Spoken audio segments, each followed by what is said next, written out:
네, 이번 3차 강의입니다.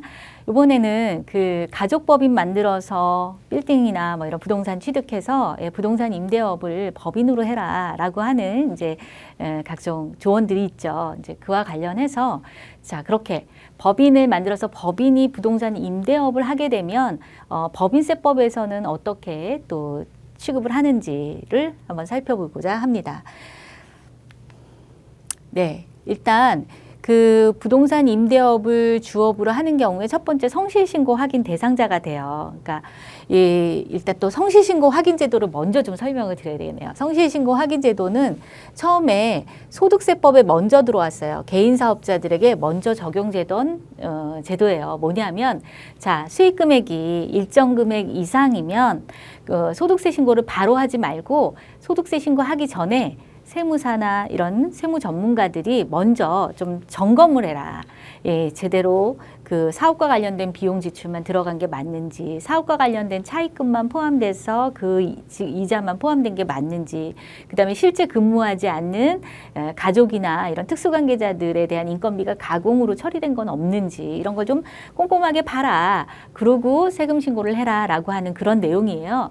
그 왜 그렇겠어요? 수익 금액이 커질수록 이제 세금 부담이 많아질 테니까 좀 뭐라 그럴까 좀 그쵸? 예, 그럴 수 있다는 거죠. 그러니까 그러한 이제 사업과 실질적으로 관련이 없는 가공의 경비 또는 뭐 개인적인 지출들을 경비로 포함시켜서 이게 뭐 절세를 하고자 시도하는 것들을 미리 좀 미연에 방지하고자 하는 그런 성실하게 신고해라 그런 개념이겠죠, 그죠? 그렇게 해서 개인 사업자들에게 먼저 시행을 했더니 무슨 일이 생겨요? 이게 풍선이 이쪽을 누르면 바람이 이쪽으로 가잖아요. 그래서 개인 사업자에게만 이런 일이 생겼더니만 그렇게 규모가 커져서 성실신고 대상자가 될 법한 규모가 되니까 법인으로 다 전환해서 빠져나가는 거예요. 그래서 몇 년 뒤에 법인세법에도 성실신고 확인제도라는 걸 만들어냈습니다. 그래서 성실신고 확인제도는 아까 법인세 과세 대상인 소득금액이 입금에서 손금을 차감해서 이렇게 소득금액을 계산한다고 했잖아요. 성실신고는 이 중에 당연히 이게 성실하게 신고가 돼야 되겠지만 그러기 위해서 이 중에 어디에 뭐가 성실하냐를 방점을 둬서 보겠다는 거예요. 여기에요. 비용. 왜? 이 입금은 매출이잖아요. 주로는 매출이잖아요. 이 매출에 대해서는 어떻게 해요? 세금 계산서 발행하죠. 그것도 전자로요. 그 다음에 또 소비자를 주로 상대하는 그 업종들은 어때요? 요즘 여러분들 현금 다발로 들고 다니면서 돈 씁니까? 그냥 핸드폰 하나만 들고 다니잖아요. 어떻게 해요? 카드로 결제하죠. 그죠? 무슨 페이 뭐 이래가지고 간편 결제 하시잖아요. 또 현금 영수증 발급받죠. 그 돈을 아예 충전해서 넣어 갖고 다니면서 역시나 핸드폰으로 그 결제하고 현금 영수증 발급받잖아요. 매출은 거의 다 드러난다는 거예요.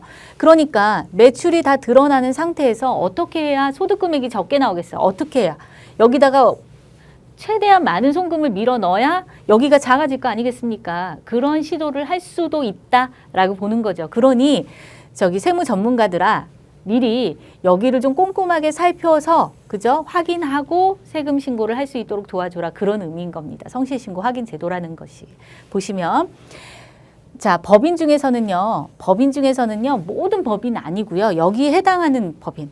다음의 법인은요, 성실한 납세를 위해서 법인세 신고할 때 비치에 기록된 장부와 증명 서류에 의해서 계산한 과세표준 금액의 적정성, 소득 금액의 적정성을 누가 세무대리인이 확인하고, 그죠? 세무조사하기 전까지는 누가 이렇게 꼼꼼하게 볼 일이 없잖아요. 그런데 세무대리인이 확인하고 작성한 성실신고 확인서를 과세표준 신고서와 함께 제출해라 그런 의미입니다. 어떤 법인이냐면요. 이렇게 두 가지 법인이에요. 첫째, 어떤 법인이에요? 소규모 법인 요건, 다음에 소규모 법인 요건에 모두 이러한 세 가지 요건을 모두 충족하는 법인. 부동산 임대업을 주업으로 하거나 부동산 임대업이 주업이 아니긴 한데 이 회사의 이자소득, 배당소득, 부동산 임대소득의 합계가 전체 매출액의 50% 이상인 법인. 그런 법인인데 자 그리고 또 해당 사업연도의 상시 근로자 수가 5명 미만인 경우 그런데 이 안에 뭐 아들도 있고 딸도 있다 다 빼고 특수관계자 빼고 정말 공채로 모집한 그죠 제3자 직원이 5명 미만인 회사. 그다음에 지배주주, 특수관계인의 지분 합계가 50%를 초과하는 회사. 그죠? 그러니까 엄마, 아빠, 아들, 딸 이렇게 해가지고 지분 투자해서 법인 만들어서 부동산 임대업을 주로 하는 그러한 법. 그죠? 그 다음에 어떤 법인? 성실신고 확인 대상인 개인 사업자가 법인 전환 후 사업연도 종료 현재 3년 이내의 법인. 여기가 아까 어때요? 개인에서 소득세법에서 개인 사업자들에게 성실신고 확인해라 라고 했더니 법인으로 싹 도망가는 경우. 도망갔어. 그러면 여전히 3년. 여기는 3년이에요. 3년간은 법인으로 넘어갔어도 성실신고 확인을 해라 그런 얘기고요. 여기 1번 법인은요. 1번 요건에 해당, 이 요건에 모두 해당하는 한은 계속해서 성실신고. 이런 얘기입니다. 네. 자, 성실신고 확인서를 법인세 신고할 때 같이 제출해야 되고요. 그래서 법인세 신고 기한을 한 달 더 연장해 줍니다. 추가적인 절차가 필요하잖아요. 한 달 더 연장, 4개월 이내에 신고 납부해야 되고요. 그다음에 이제 성실신고 확인 하는데 이제 세무 전문가들이 일을 더 하게 되잖아요. 그러니까 추가적인 비용이 들겠죠. 그 추가적인 비용에 대해서 세액 공제를 해줍니다. 직접 지출한 비용의 60%, 1년에 150만 원을 한도로 세액 공제를 해준다. 그런 얘기입니다. 그런데 이제 해당 과세년도 과세표준을 과소신고한 경우로서 과소신고한 과세표준이 경정된 과세표준의 10% 이상이면 당초 세액공제를 전부 추징하고요. 그 다음부터 안 해주고요. 이제 이런 페널티가 있습니다. 그러니까 성실신고는 제대로 하셔야 되는 거죠. 그 다음에 자 성실신고 하라고 했는데 안 하면 무슨 일이 생기냐 이거예요. 첫째, 미제출 가산세. 과거에는 요거 산출세액이 5% 요것만 있었거든요. 그랬더니 결손법인 있죠. 이제 그런 법인들은 아니 뭐 안 내도 페널티가 없잖아. 이래서 안 냈었어요. 그랬더니만 요렇게 보완했죠. 둘 중에 큰 거. 수익 금액의 0.2%, 그다음에 산출세액이 5%, 둘 중 큰 거를 성실신고 확인서 미제출 가산세로 물려라. 둘째, 좀 배짱이 크구나. 그러면 조사를 좀 할게. 이런 거죠. 그래서 세무조사 대상자로 이제 선정이 된다. 그런 얘기입니다. 그 다음에 또 성실신고 확인자에 대한 제재도 있습니다. 그러니까 즉 저희 세무대리인도 성실한 사람에게만 성실신고 확인서에 도장을 찍어줘라. 성실하지 않은 사람이. 나중에 이제 성실하다라고 도장을 찍어줬는데 나중에 이 사람이 누락된 소득이 있었던 것이 이제 확인되면 일정 금액 이상 확인되면 저희도 제재를 받습니다. 네. 그러니까 유의해서 해야 되겠죠.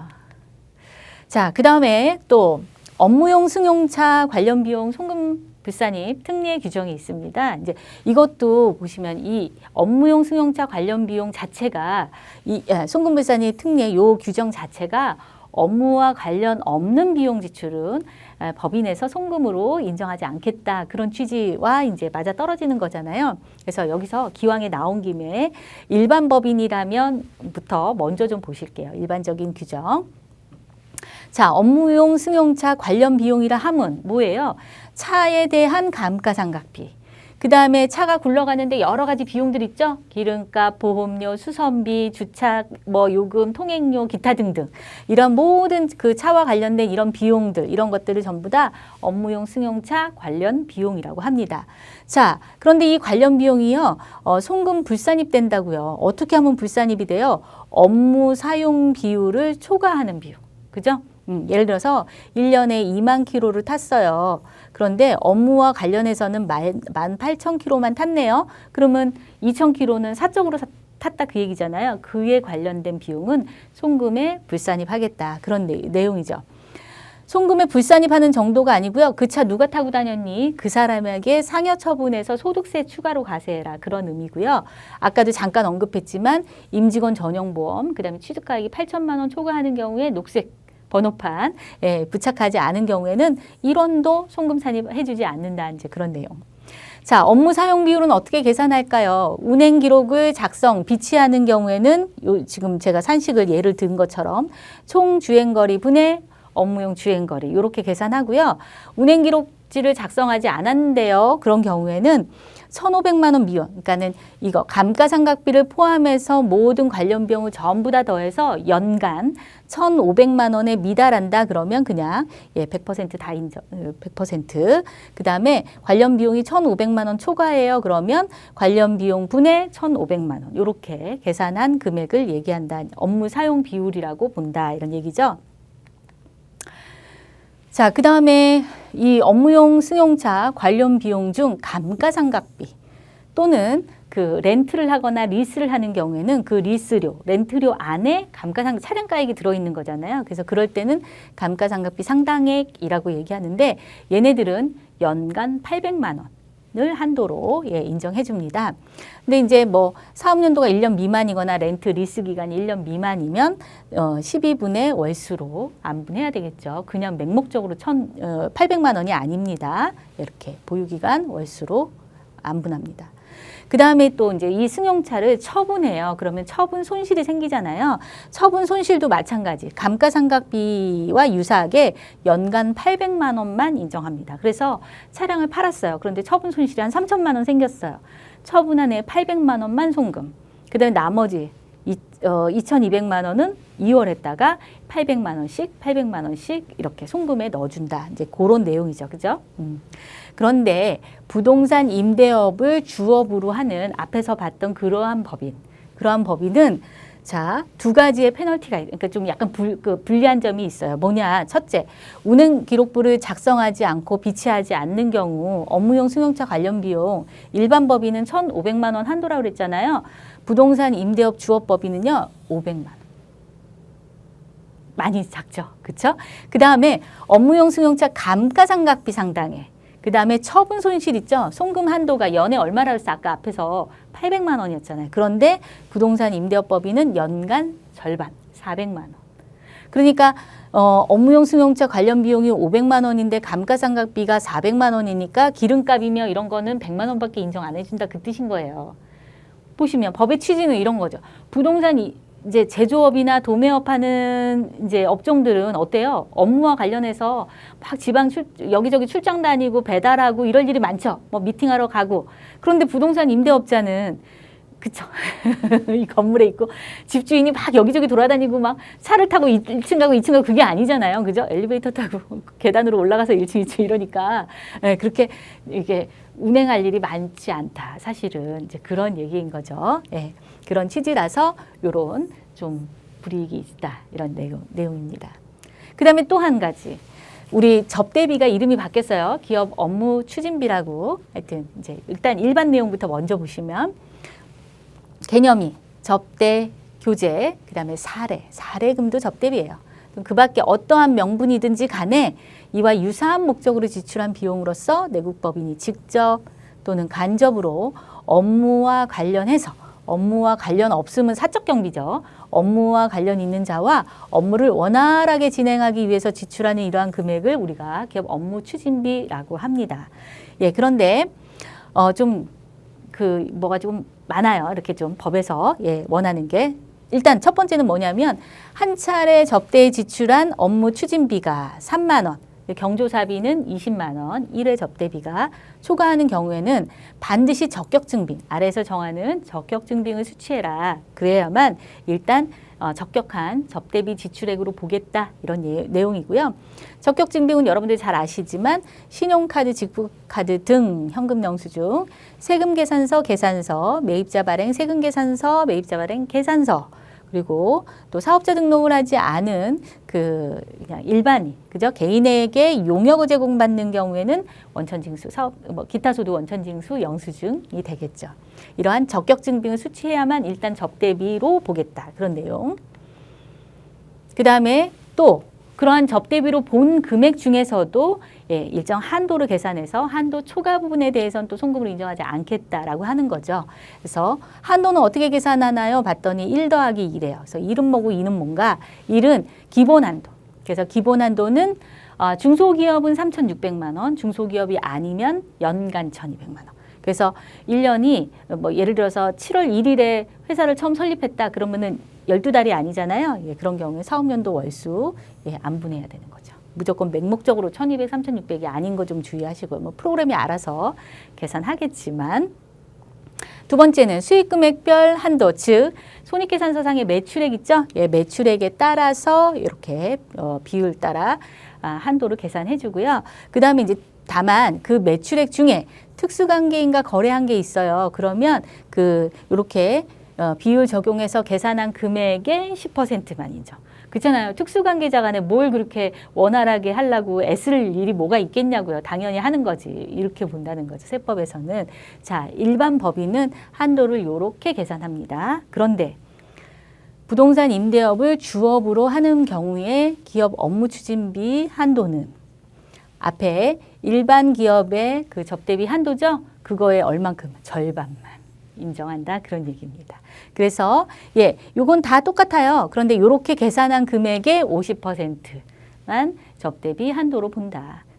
부동산 임대인이 임차인이든 뭐 누구를 향해서 이렇게 그렇게 뭘 접대를 할 일은 없다. 이렇게 보는 거죠.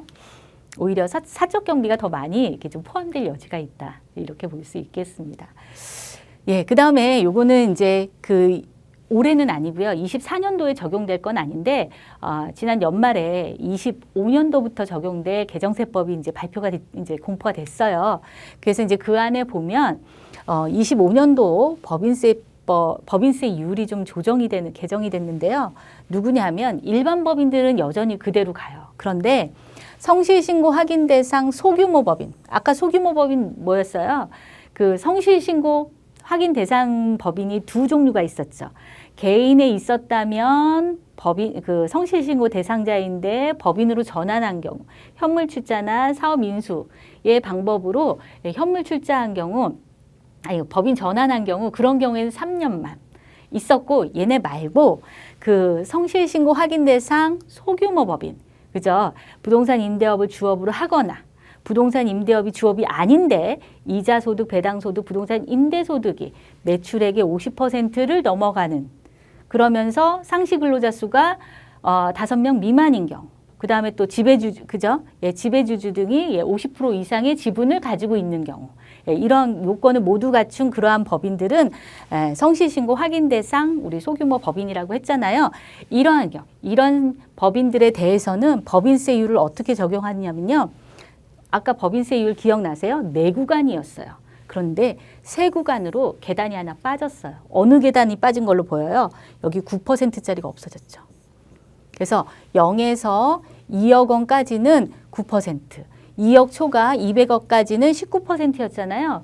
일반 법인은. 그런데 여기 소규모 법인, 성실신고 확인 대상 소규모 법인에게 대해서는 요 구간이 빠지고 0에서, 그죠? 0원에서부터 200억 이하까지는 바로 19%로. 그러니까 하도 부동산 임대업을 가족법인 만들어서 이렇게 해라 저렇게 해라 하니까 그거 유튜브를 공무원들도 보는 거죠. 그렇죠? 그래서 이렇게 세율이 조정이 됐습니다. 그러니까 참고하시기 바랍니다. 네, 이렇게 해서 3차 강의 마치겠습니다.